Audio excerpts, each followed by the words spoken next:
page 90. 10. Writing. Verbal and nonverbal communication. When people talk about communication, the first thing that comes to mind is words or language. Language is our primary means of communication as human beings, which sets us apart from other species. However, as studies have shown, it is not the only means of communication. Think about a photograph taken in the center of a town. It provides information about the buildings, stores and services, people and cars, plants, and all kinds of details if you choose to take the time to look at it more carefully.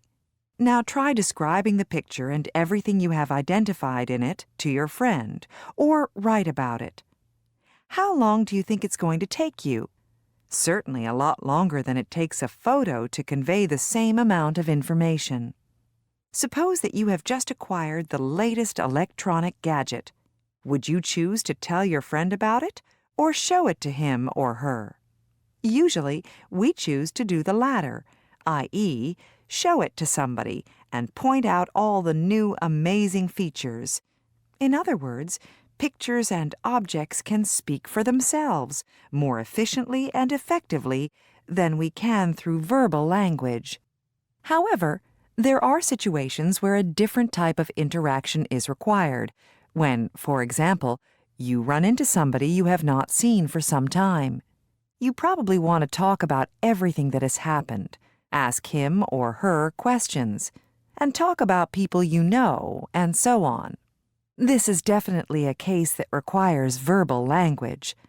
On a partly different note, you see a friend you have not seen for some time at a distance.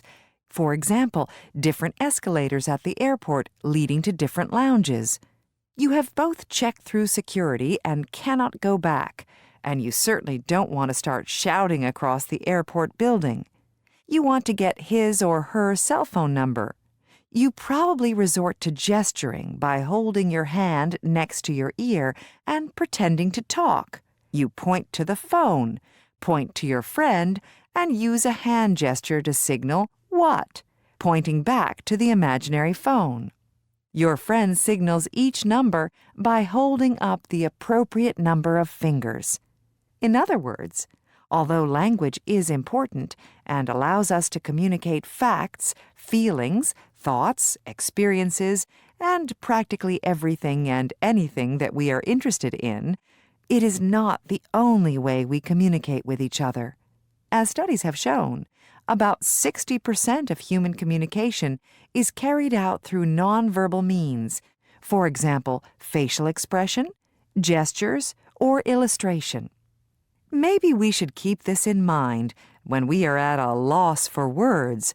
Our eyes and overall expression can convey what we cannot express through words.